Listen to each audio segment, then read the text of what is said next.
merasa tak berarti, jalan dengan tanpa harapan, lalu tangan yang berlubang paku menjamah jadi hidup baru, dan kayu yang kasar mengubahkan jalan hidup yang penuh kegagalan. Ku puji Dia selama-lamanya, sebab salib mengubah hidupku, dan ku yakin darah Yesus yang suci sudah mengalir di Kalvari. Bila zaman berlalu, dunia mendebu, ku tetap pegang salib itu.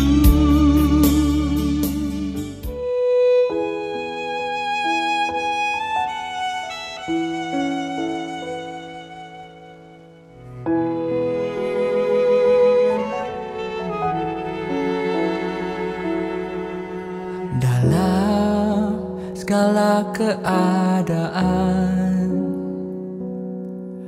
waktu berlimpah maupun kurang, tetap Yesus yang mempesona hatiku. Dia beri damai dan kesempatan baru di setiap musim kehidupan. Waktu ku kuat maupun lemah, tetap Yesus yang mempesona hatiku. Dia beri hidup dan kesempatan baru. Sekali Yesus, selamanya Yesus. Harapanku tak akan hilang, karena kasih-Nya sekarang ku ada. Oh Yesusku, ku cinta Kau selamanya.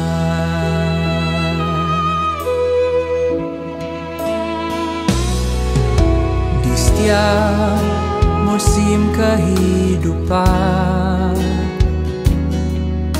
waktu ku kuat maupun lemah, tetap Yesus yang mempesona hatiku. Dia beri hidup dan kesempatan baru. Sekali Yesus, selamanya Yesus. Harapanku tak akan hilang, karena kasih-Nya sekarang ku ada. Oh Yesusku, ku cinta Kau selamanya.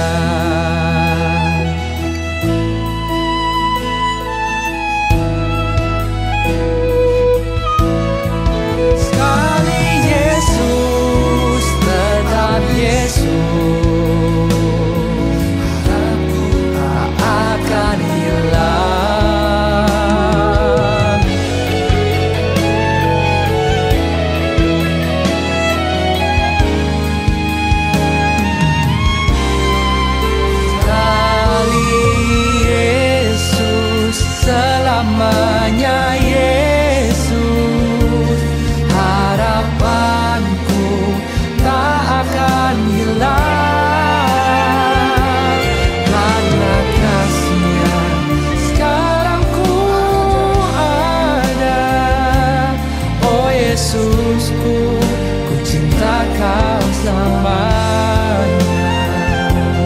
Karena kasih-Nya sekarang ku ada. Oh Yesusku, ku cinta Kau selamanya.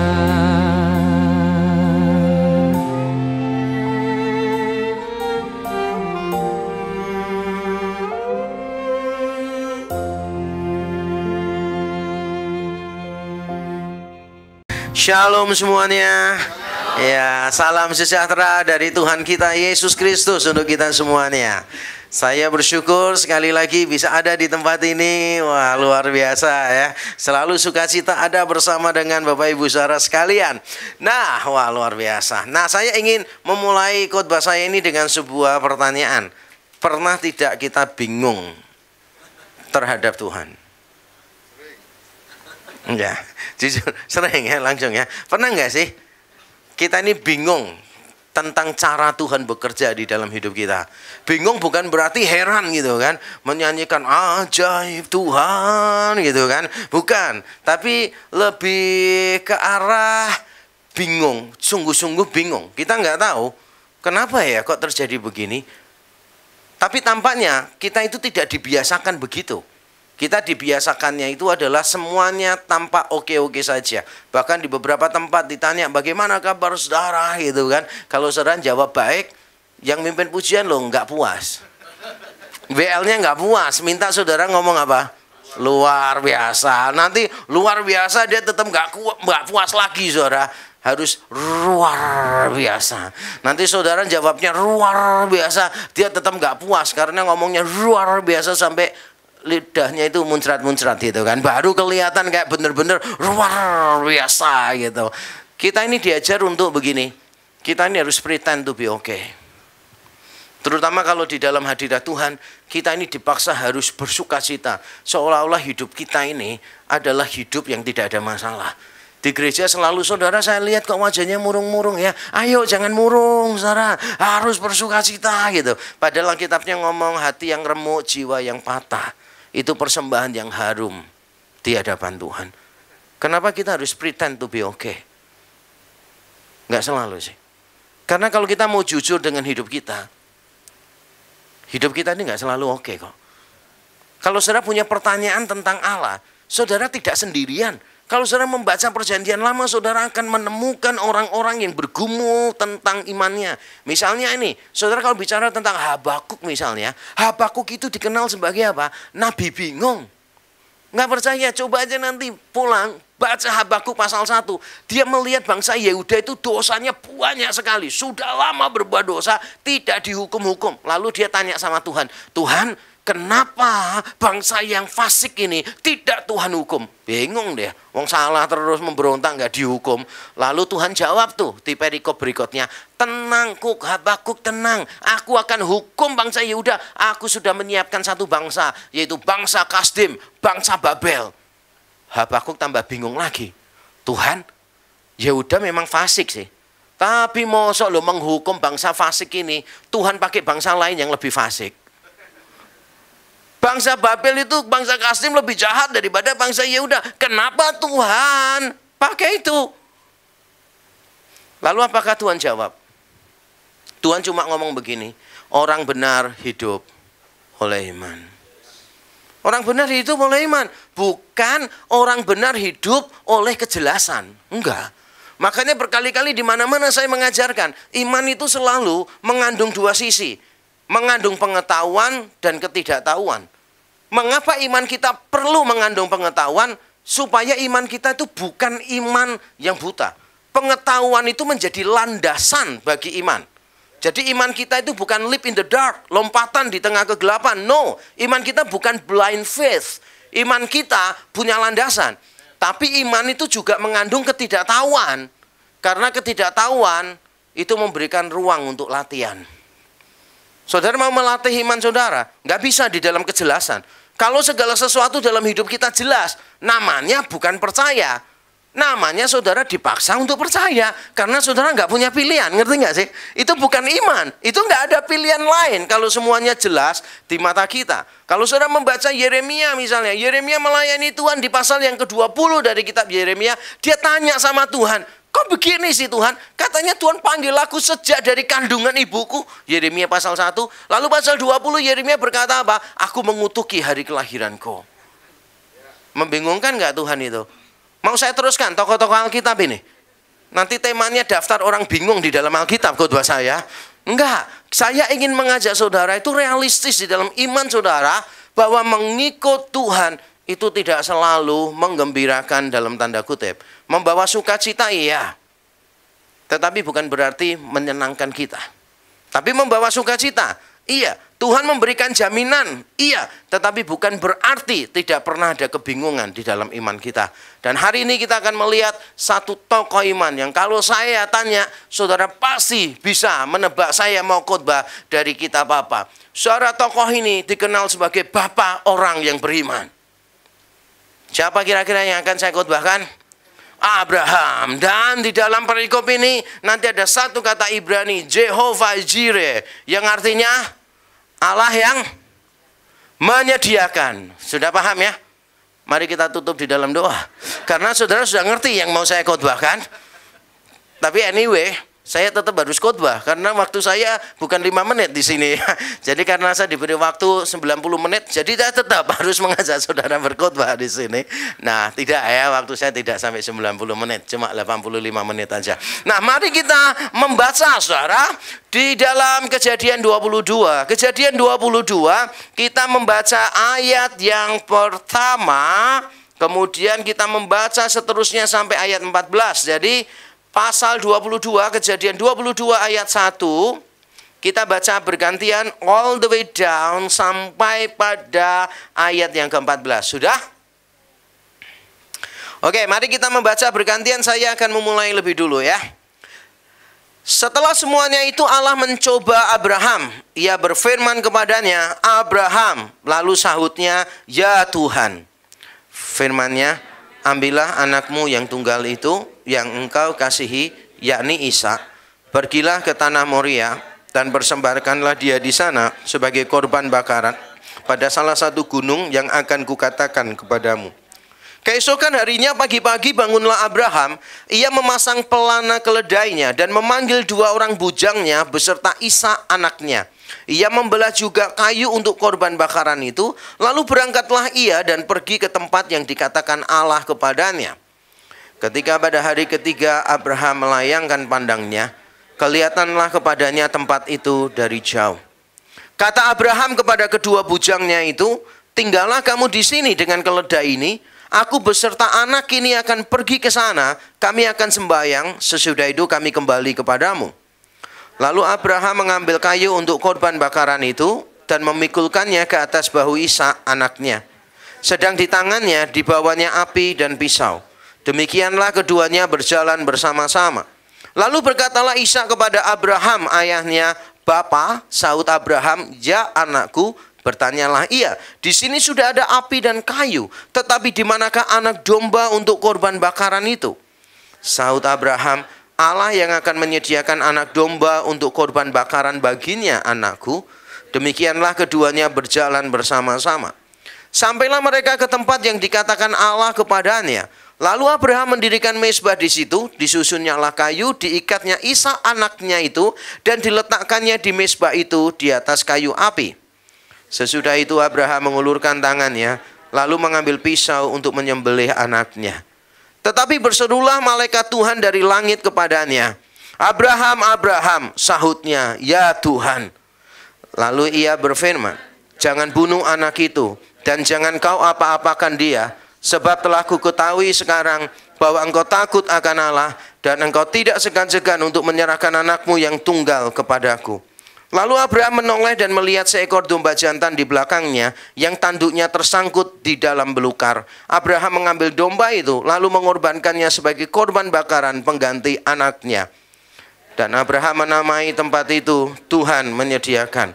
Sebab itu sampai sekarang dikatakan di atas gunung Tuhan akan disediakan. Amin, amin, amin.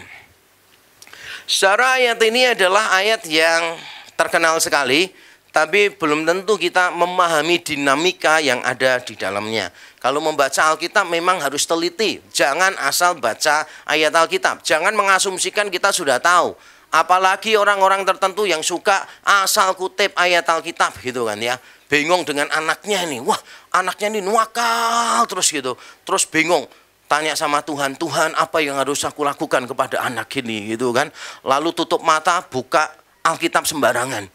Begitu buka ayat Alkitab, ketemu Kejadian 22, dia tunjuk ayatnya, lalu ada ayatnya di situ. Abraham mengikat anak itu, mengambil pisau, mengulurkannya kepada anak itu gitu kan. Berarti ini jawaban Tuhan. Jelas tidak sih saudara? Kita ini perlu membaca bagian ini dengan teliti. Nah, coba kita melihat sebuah cerita. Biasanya sebuah cerita itu kan ada plotnya. Setuju nggak sih? Cerita itu mesti ada plotnya. Dan kalau kita membaca cerita-cerita di Alkitab, minimal plotnya itu terdiri dari 4 bagian minimal. Pertama itu adalah pendahuluannya dulu.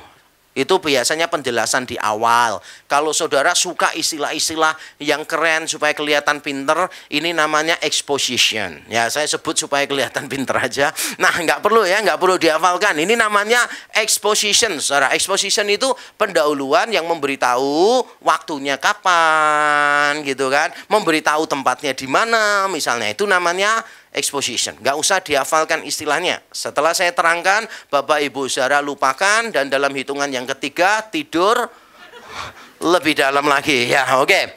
Jadi bagian pertama itu pendahuluannya. Lalu setelah itu ada konflik, ada pertentangan, ada pertentangannya, ada masalah-masalahnya. Sebab kalau cerita nggak ada masalah, itu tampaknya kan kurang bisa jadi cerita. Bener nggak sih? Semua orang baik kumpul jadi satu, mesti nggak jadi cerita dia. Karena nggak ada pertentangannya. Nah, dalam cerita itu selain ada pendahuluan, mesti ada konflik. Nah, setelah ada konflik, biasanya, tapi nggak selalu, ada klimaks. Tapi nggak selalu ada klimaks. Nah, setelah konflik, biasanya ada yang namanya resolusi. Resolusi itu jalan keluar dari konflik itu seperti apa jalan keluarnya. Nah, setelah resolusi, nanti ada penutupnya, ada endingnya. Jadi ingat ya, 4 bagian besar. Di sini ada pendahuluan, ada konflik, ada resolusi jalan keluarnya, lalu ada penutup. Gampang ya? Plot kurang lebih cara nafsirkannya gitu. Nah, sekarang mari kita lihat masing-masing di dalam bagian kita. Coba lihat ayat yang pertama, dikatakan demikian.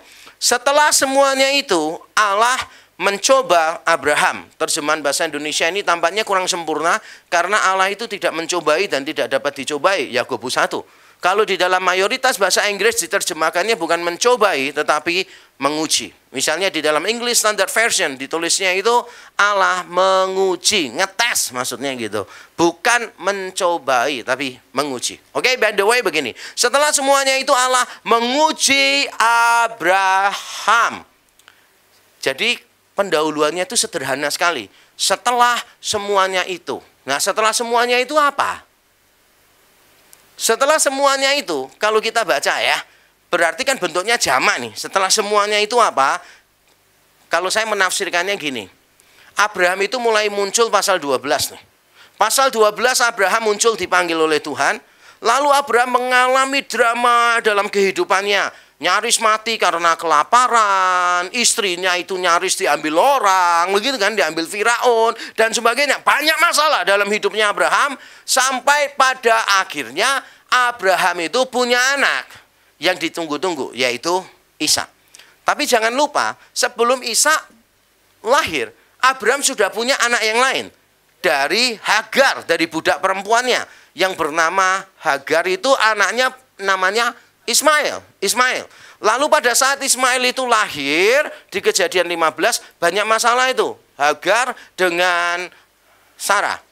Akhirnya Sarah nggak suka dengan Hagar ini, terus diusir gitu. Nah, menariknya itu begini. Di pasal 21 kalau kita baca, teks kita kan dua-dua nih.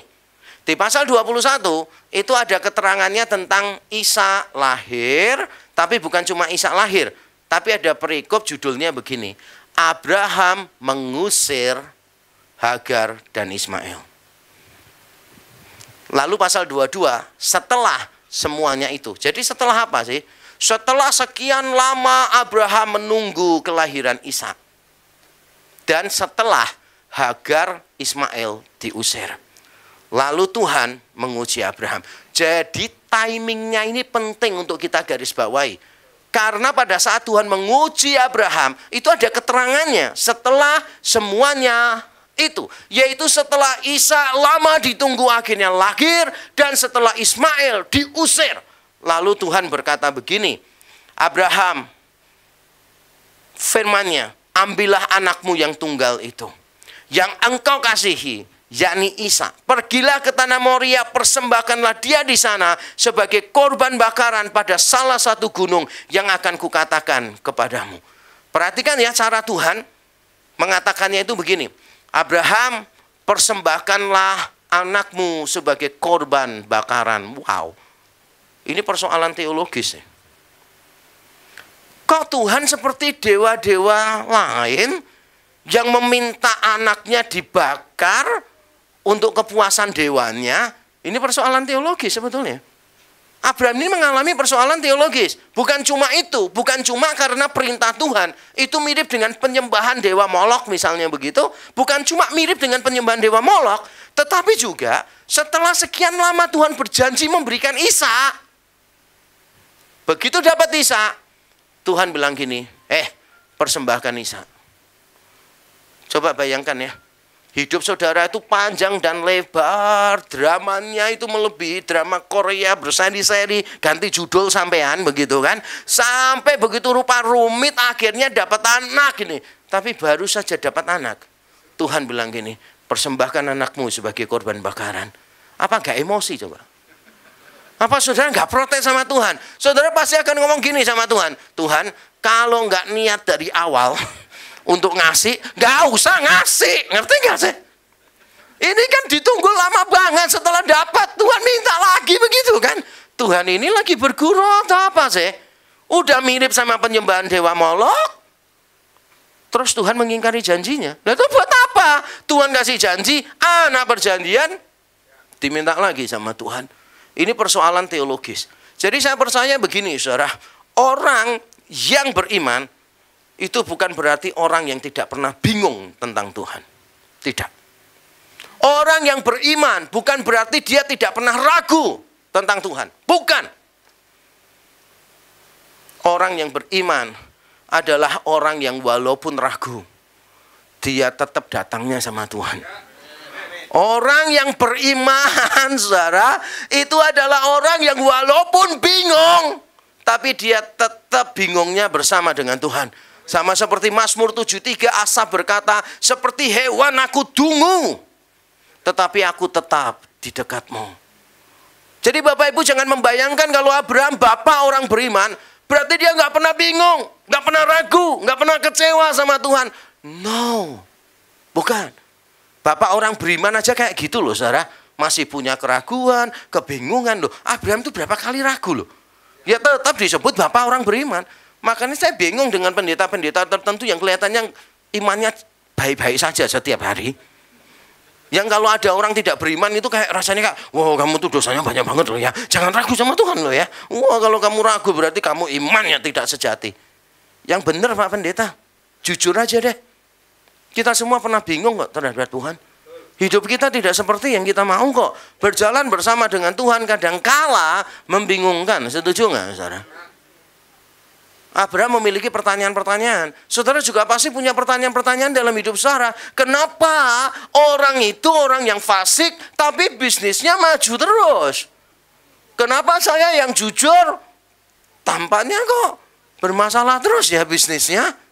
Saya mencoba melakukan yang baik, ternyata malah kena masalah terus. Orang lain yang berbuat dosa tampaknya lancar jaya gitu kan ya. Kelihatan banget saudara, usahanya nama PT-nya aja, wah lancar jaya selamanya. Keren banget. Kalau kita rasanya udah berbuat yang benar-benar begitu, PT-nya gitu kan, maju mundur mandek. Majunya sekali, mundurnya terus. Setelah itu mandek, nggak bisa maju-maju lagi kan gitu. 3M, maju mundur mandek. Pernah nggak sih bingung begitu? Kalau kita jujur ya, kadangkala kita tuh bingung dengan cara kerjanya Tuhan. Tapi bukan cuma kebingungan secara teologis itu, saudara. Tapi kita ini juga punya kebingungan secara emosional juga bersama dengan Tuhan. Kenapa? Karena yang disuruh mempersembahkan itu begini keterangannya. Ayat yang kedua ya. Ambillah anakmu, diberi keterangan loh saudara. Bukan cuma gini, ambillah anakmu Isa. Atau ambillah Isa. Bukan. Tapi diberi keterangan. Ambillah anakmu, diberi keterangan apa? Yang tunggal itu bukan cuma itu aja, yang engkau kasih, yakni Isa. Sebetulnya nggak perlu disebut beginilah terlalu panjang. Wong memang Ismail sudah nggak ada di situ kok. Ya pasti yang dimaksud itu Isa lah. Tinggal ngomong gini, persembahkanlah anakmu yang masih ada. Udah beres sih. Tapi tidak loh, disebutkan satu persatu. Anakmu itu adalah anakmu yang tunggal. Karena Isa kan sudah nggak ada, dan kata tunggal di sana itu artinya bukan cuma satu-satunya yang dilahirkan, tapi tunggal dalam arti one and only. Unik, dekat hubungannya. Anakmu yang tunggal yang engkau kasihi, lalu disebut yakni Isa. Kenapa perlu dikasih tahu namanya Isa? Karena dari awal kita tahu anak perjanjian itu bukan Ismail, tetapi Isa. Isa. Jadi Isa itu penekanannya lebih ke arah ini anak perjanjian nih. Dan ini anak satu-satunya nih. Jadi kalau dibunuh, Abraham sudah nggak punya anak lagi. Kenapa? Karena Ismail sudah diusir. Dan ini dikasihi oleh Abraham. Kalau kita kehilangan sesuatu yang kita tidak kasihi, itu kita tidak masalah. Benar nggak sih? Tapi kalau kehilangan sesuatu yang kita kasihi, itu jadi bermasalah sih. Dan kalau kita mau jujur, masing-masing kita itu punya luka emosional. Saudara. Saya baru saja memimpin camp yang dinamakan campnya itu GAP, GAP. GAP itu Gospel and Pain, saudara. Injil dan rasa sakit, gitu. Maksudnya rasa sakit secara emosional di situ. Kita semua ini punya rasa sakit di dalam diri kita, saudara. Secara emosional kita tuh sebetulnya banyak menderita. Ada yang di sini pernah dibully oleh teman-temannya. Ada di sini yang pernah mengalami pelecehan verbal oleh orang tuanya, oleh orang lain. Dianggap anak nggak bisa, nggak tahu apa-apa. Ada orang yang cerita ke saya, mamanya itu ngomong gini, kamu itu banci, gara-gara melakukan sesuatu tuh gagal. Terus diomongin sama mamanya, kamu tuh banci. Sakit hati deh. Jadi dia akhirnya, melakukan semua hal supaya kelihatan maskulin, supaya kelihatan hebat gitu kan. Dan pikiran itu, perkataan itu mengganggu dia sampai besar. Lalu dia coba ngomong sama mamanya. Mama ingat nggak? Mama ngomong ini. Dan itu sangat mengganggu aku. Terus mamanya bilang, aku lupa. Enak loh ngomongnya. Salah lupa, tapi nggak tahu dampaknya kepada orang lain. Jadi orang lain yang kena dampak itu, lukanya itu susah sekali untuk sembuh, saudara. Kadang saya dan saudara melakukan hal yang sama. Kita melakukan sesuatu, kita mudah lupa. Padahal orang yang kita kenai tindakan kita itu, lukanya itu akan diingat seumur hidupnya mungkin. Apa yang Tuhan beritakan di sini, saudara, itu adalah persoalan bukan cuma teologis, tapi persoalan emosional bagi Abraham. Tapi yang menarik adalah, persoalan ini nggak kunjung berhenti sih. Karena Tuhan berkata begini, saudara, ini namanya klimaksnya. Ada konflik, tapi konfliknya itu lebih klimaks. Tuhan ngomongnya begini, saudara. Persembahkanlah dia di tanah Moria ke satu gunung yang akan kukatakan kepadamu. Jadi Abraham nggak tahu tuh gunungnya di mana. Dan Tuhan kasih tahu nggak berapa lama mencapai gunung itu? Nggak ada. Baru di berikutnya dikatakan demikian, saudara. Ayat keempat. Ketika pada hari ketiga Abraham melayangkan pandangnya, kelihatanlah kepadanya tempat itu. Jadi hari ketiga itu belum sampai. Hari ketiga itu baru kelihatan dari jauh. Akan sangat mudah kalau Tuhan berkata begini kepada Abraham. Abraham, persembahkanlah anakmu itu di halaman belakang rumah. Kenapa? Pergumulannya pendek, tempatnya cedek. Tempatnya itu dekat sekali. Jadi hanya butuh satu kali keputusan aja. Ngerti nggak sih? Oke Tuhan, besok pagi nih langsung anaknya diseret paling 10 langkah tuh ya. 10 langkah paling menghabiskan waktu berapa menit sih? Nyiapin semuanya langsung dipersembahkan. Jadi walaupun berat, tapi berlalunya cepat. Walaupun berat, berlalunya cepat. Tapi ini enggak loh. Tuhan bilang apa? Nanti ke satu tempat yang akan kutunjukkan kepadamu. Lah berapa lama nyampe sana enggak tahu. Setelah hari ketiga, baru kelihatan dari jauh, saudara. Dari jauh. Dan yang kalau ngomong dari jauh ini, orang desa lebih parah lagi, saudara. Karena saya pernah punya pengalaman gitu, saudara. Waktu saya pelayanan di satu kota kecil, saudara, saya bersama pemuda itu naik sepeda ontel mau pergi ke gunung, saudara. Katanya itu gunungnya dekat, saudara. Katanya itu dekat. 3 jam mengayuh sepeda, udah sampai. Wah, seneng. Setelah 3 jam, nggak sampai-sampai.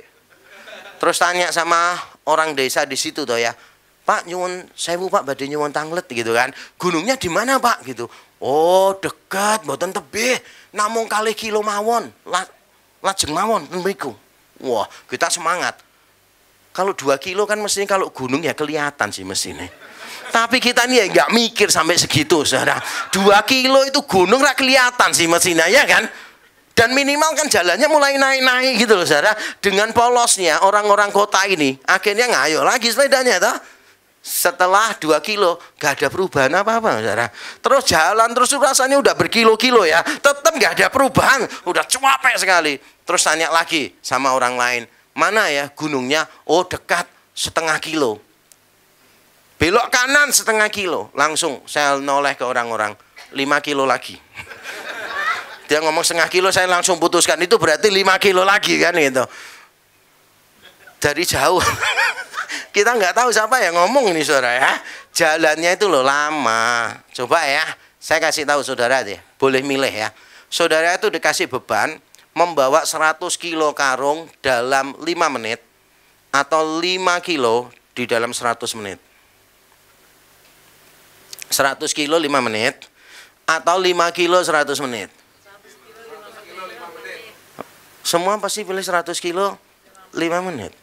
Kenapa? Walaupun berat tapi singkat. Penderitaan itu yang susah itu bukan masalah intensitasnya, tetapi durasinya itu loh, saudara. Walaupun misalnya ya, saudara, coba saya kasih tahu saudara. Saudara pilih mana? Dipukulin orang 5 menit atau diilik-ilik 1 jam?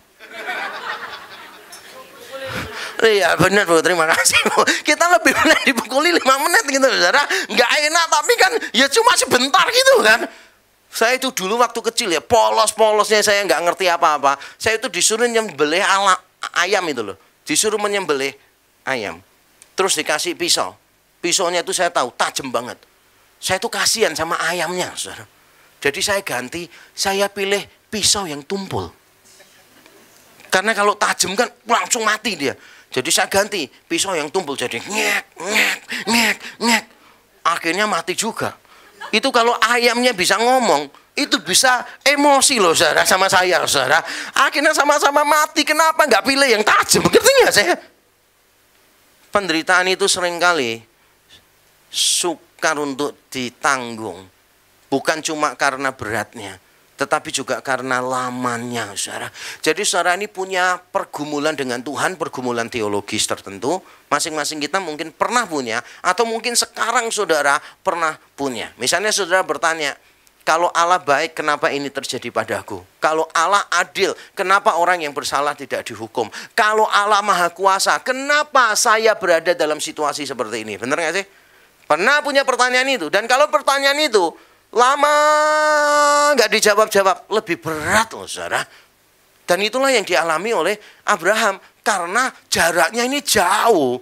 Nah kalau saudara mengatakan, wah kasihan Abraham, tunggu sebentar, jangan mudah merasa kasihan. Saya bacain lagi nih, saudara. Setelah dari jauh kelihatan gunungnya, lalu begini nih. Abraham berkata begini di ayat 5. Kata Abraham kepada kedua bujangnya itu, tinggallah kamu di sini dengan keledai ini. Aku beserta anak ini akan pergi ke sana. Perhatikan, kami akan sembahyang sesudah itu.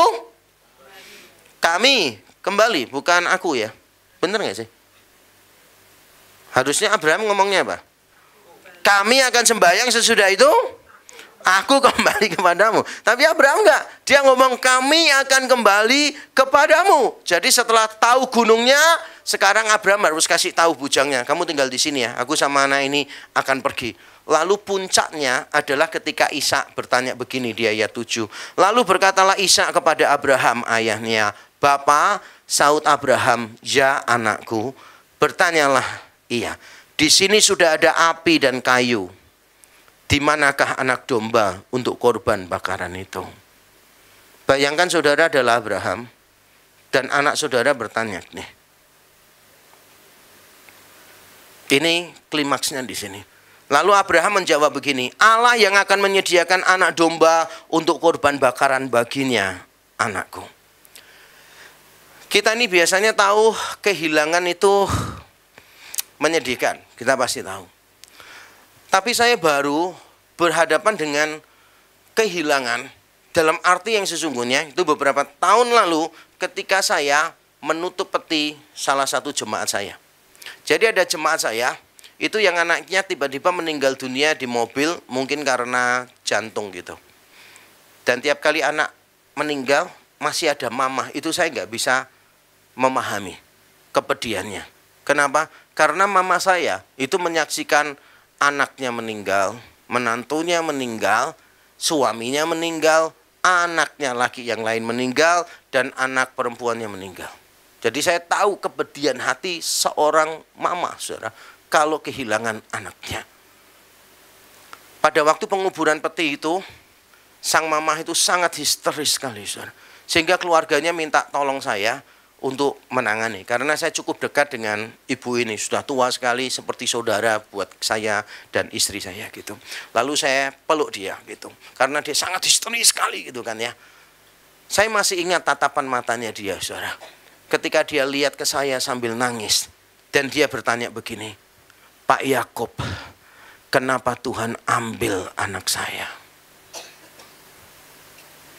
Tidak peduli saudara sudah membaca buku teologi sebanyak apapun, saudara mendirikan pelayanan apologetika Indonesia untuk memberikan pembelaan-pembelaan secara rasional terhadap keberatan-keberatan tentang kekristenan. Pada waktu di momen itu, saudara mau jawab apa? Pak, kenapa Tuhan ambil anak saya? Saya cuma jawab begini, saya tidak tahu. Dan saya tidak pura-pura tahu jawabannya. Dan saya tidak paham perasaannya. Tetapi ada Bapa di surga yang paham. Kenapa? Karena Bapa di surga pernah kehilangan anaknya. Ketika Yesus di atas kayu salib berteriak, Eli, Eli, lama sabachthani. Disitulah Bapa di surga kehilangan anaknya. Sehingga hanya Bapa di surga yang bisa paham perasaannya dia. Saya pernah diajak bincang-bincang sama pasangan suami istri, saudara, ketemu. Dia memiliki anak yang permisi ya, anak yang kurang sempurna gitu, saudara, yang berkebutuhan khusus. Lalu dia bertanya begini, kalau Tuhan ada dan Tuhan baik, kenapa anak saya lahir cacat? Saudara, apakah mau ngomong, Bapak dan Ibu, kalau mau ada satu buku yang bagus sekali membahas tentang itu. God, Freedom and Evil karangan Alvin Plantinga. Baca buku itu aja nggak mudah walaupun tipis pendek. Karena sangat filsafat sekali. Saudara nggak mungkin merekomendasikan buku untuk orang itu. Karena pertanyaan itu tidak butuh jawaban sebetulnya. Persoalan itu penderitaannya bukan sebuah persoalan. Tapi lebih mirip misteri. Kalau persoalan dicarikan solusi berhenti. Kalau persoalan diberikan penjelasan, berhenti. Tapi kita tahu penderitaan itu misteri. Walaupun sudah diberi penjelasan rasional, walaupun sudah dikasih solusi, tapi tetap rasa sakitnya seringkali nggak hilang-hilang. Benar nggak sih, saudara? Saudara misalnya dihina sama orang, direndahkan sama orang, sampai orangnya pukul saudara, barangnya saudara sampai dibanting di depan saudara. Lalu orangnya minta maaf. Dan mengganti barang yang rusak 10 kali lipat diganti kepada saudara. Dan dia tetap mau minta maaf di depan orang banyak. Apakah rasa sakit saudara tiba-tiba hilang? Tidak. Padahal sudah ada penjelasannya, sudah ada solusi ya, betul nggak sih? tapi rasa sakitnya tetap ada di situ, saudara. Bukan kepahitan, tapi memang ada rasa sakit. Walaupun saudara sudah mengampuni orangnya, tapi tiap kali ingat, hati kita itu rasanya kayak diperes-peres gitu. Ngerti nggak sih? Bayangkan, Ishak tanya, Bapak sudah ada semua. Mana korban bakarannya? Itu klimaksnya. Dan saya suka ketika Abraham berkata begini, Allah yang akan menyediakan anak domba untuk korban bakaran baginya, anakku. Nah, saya ingin saudara melihat respon Abraham ya. 2 kali Abraham berkata begini. Pertama kepada bujang-bujangnya, tinggallah di sini, kami berdua akan naik, kami akan sembahyang dan kami akan kembali. Berarti di pikirannya Abraham, nanti Ishak mati enggak? Enggak ya. Berarti di pikirannya Abraham sambil jalan tuh gini, Tuhan ini paling cuma ngetes. Nggak mungkin. Pasti nanti pada waktu mau tak bunuh, tiba-tiba Tuhan sediakan. Apakah gitu? Abraham tahu nggak skenario-nya Allah itu apa di situ? Nggak tahu, Abraham nggak tahu. Dan dia ngomong sama Ishak, Tuhan akan menyediakan. Ini apa sih? Pikirannya Abraham itu apa sebetulnya? Ketika mengucapkan ini loh saudara, apa yang ada di dalam benak Abraham? Kalau saudara tanya orang-orang Yahudi, ternyata orang-orang Yahudi kuno ketika menerjemahkan bagian ini, memahami bagian ini secara bebas, mereka itu menafsirkannya ya. Abraham itu percaya kepada kebangkitan orang mati. Jadi sampai diceritakan di tulisan kuno Yahudi itu, Abraham itu benar-benar menyembelih Ishak anaknya.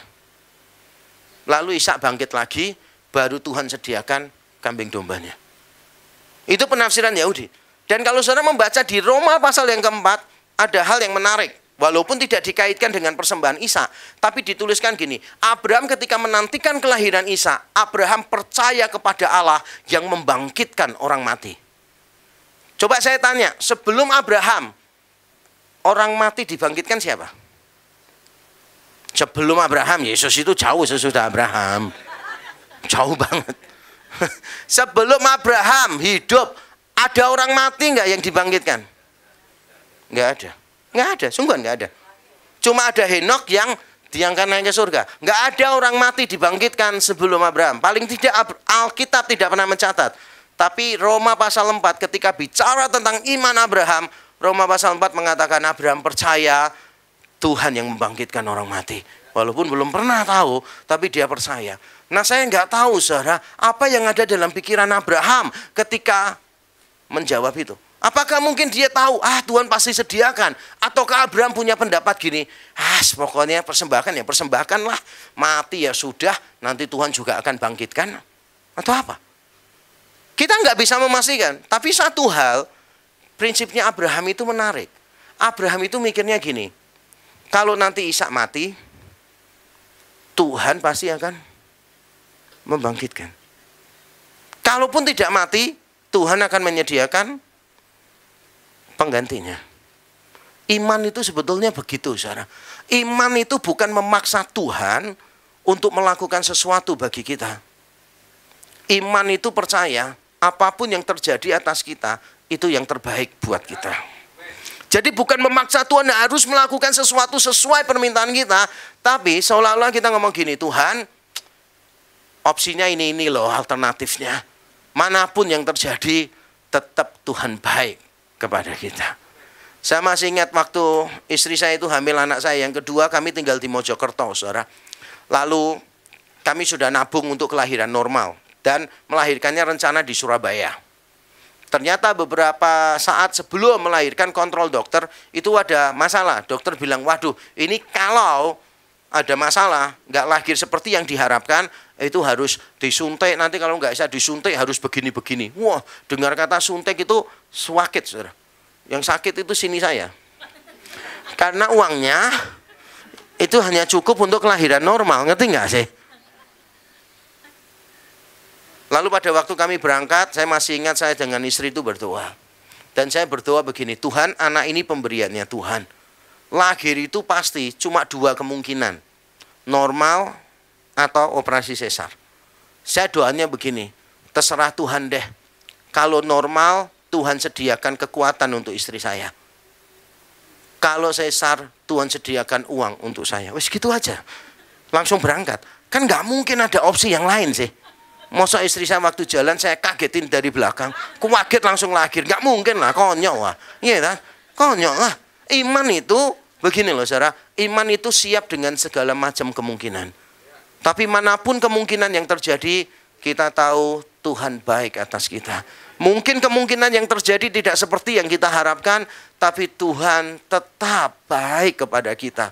Makanya di mana-mana saya ngajarkan begini, saudara. Iman itu bukan cuma percaya dapat, pasti dapat. Iman itu juga berarti tetap percaya walau tidak mendapat. Tetap percaya walau tidak mendapat, saudara. Jangan cuma percaya dapat, pasti dapat. Karena nanti ada saatnya saudara percaya sesuatu, tapi saudara tetap tidak dapat. Disitulah iman kita diuji. Kalau percaya dapat pasti dapat, percaya dapat pasti dapat, ya itu mudahlah bagi orang untuk percaya. Tapi persoalannya ketika saudara percaya dan tidak mendapat, saudara tidak paham jalan-jalannya Tuhan. Apakah saudara tetap bisa berkata, dalam ketidaktahuanku aku tetap beriman kepadamu. Tapi yang luar biasa menurut saya adalah begini, saudara. Ishak ini dipersembahkan di Gunung Moria. Dan menurut tradisi Yahudi, mengapa bait Allah itu ada di tempatnya, di area-area yang sekarang. Kan pernah berubah sedikit posisinya, tapi areanya tetap sama di situ. Areanya tetap dekat Gunung Moria. Kenapa? Ya untuk mengenang ini, peristiwa ini. Bahwa Abraham menyerahkan anaknya, dan itu peristiwa yang paling penting. Karena itu membuktikan bahwa nenek moyang bangsa Israel, bapak orang beriman ini, menaati Tuhan di tengah kebingungan. Menaati Tuhan di tengah kebingungan, dan sangat layak kalau akhirnya tempat yang historik itu dibangunlah bait Allah untuk mengingatkan bahwa di situ pernah terjadi sebuah peristiwa yang luar biasa. Di tengah kebingungan, Abraham tetap beriman. Tapi yang paling luar biasa bukan itu. Yang paling luar biasa adalah begini, saudara. Tuhan berkata kepada Abraham, Abraham stop, jangan sembelih anak itu. Karena sekarang aku tahu engkau tidak menyayangkan anakmu. Saudara tahu kata yang sama tidak menyayangkan. Itu muncul di mana? Muncul di Perjanjian Baru, saudara. Muncul di Roma pasal 8. Ketika dikatakan demikian, Allah tidak menyayangkan anaknya, menyerahkannya bagi kita. Kata yang sama muncul di kisah ini. Dan yang menurut saya paling luar biasa adalah begini, saudara. Ketika Abraham tidak menyayangkan anaknya, mempersembahkan Ishak, Tuhan itu langsung tahan gini, jangan. Cukup kalau kamu tidak menyayangkan, gak usah disembelih, cukup. Tuhan interupsi di sana, saudara. Tuhan intervensi. Tapi pada saat Tuhan sendiri menyerahkan anaknya di kayu salib, Tuhan tidak mengintervensi sama sekali. Tuhan tidak menginterupsi. Tuhan biarkan anaknya mati untuk menebus saya dan saudara dari dosa-dosa kita. Dan itulah yang paling indah dari kisah ini, saudara. Abraham mempersembahkan anaknya, tidak menyayangkan anaknya, tapi tidak jadi. Tapi Bapa tidak menyayangkan anaknya yang tunggal, tapi tetap anaknya dipersembahkan juga untuk saya dan saudara. Dan itulah bukti kasih Tuhan yang terbesar bagi kita. Kita patut bersyukur kepada Tuhan. Karena Tuhan mengasihi kita mati-matian, saudara. Sampai memberikan anaknya bagi kita.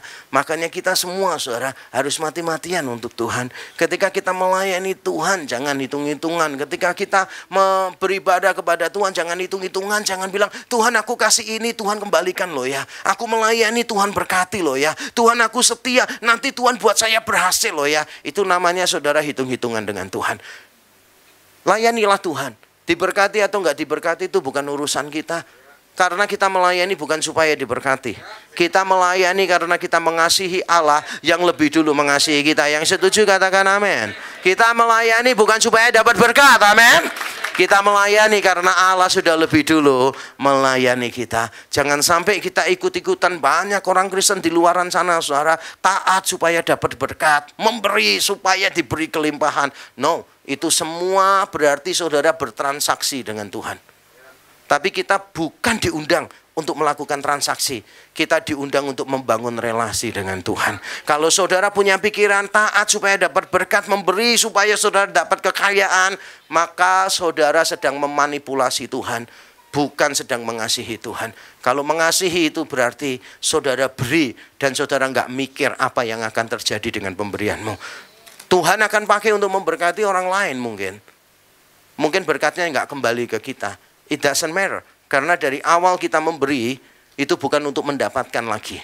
Kita memberi karena Tuhan lebih dulu memberi kepada kita. Dan saya ingin kita nyanyi satu lagu yang lama banget ya. Melayani lebih sungguh, ya kan? Mengasihi lebih sungguh, gitu. Mengampuni lebih sungguh. Dan lagu ini tuh indah luar biasa, saudara. Mengapa kita harus mengasihi lebih sungguh? Karena Tuhan lebih dulu mengasihi. Melayani lebih sungguh karena Tuhan sudah lebih dulu melayani. Kenapa sekarang gereja-gereja ubah ya? Melayani lebih sungguh karena melayani lebih sungguh berarti hidup kita lebih sukses. Melayani lebih sungguh nanti Tuhan lebih memberkati kita. Kok ajarannya sekarang dijungkir balikkan begitu sih? Makanya saya ingin kita nyanyi lagu itu ya. Melayani. Oke, bisa ya lagu itu ya. Oke, kita bangkit berdiri bersama-sama yuk. Mari kita bangkit berdiri bersama-sama malam hari ini. Rayakan kemenangan yang Tuhan sediakan bagi setiap kita.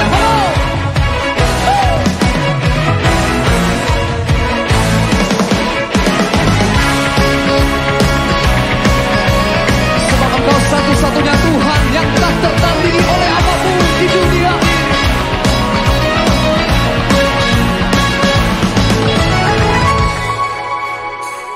Pada siapa kau bandingkan perbuatannya yang heran? Tak ada kerajaannya yang terbesar, tak akan tergoyahkan. Semua musuh pun gemetar mendengar namamu Tuhan. Seorang kemenangan sungguh tak tertandingi, tak ada yang setara.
menerima kasih karunia dan damai sejahtera Tuhan Yesus Kristus, dan kasih Allah Bapa kita, serta persekutuan Roh Kudus menyertai setiap kita, sekarang, seterusnya, dan selamanya.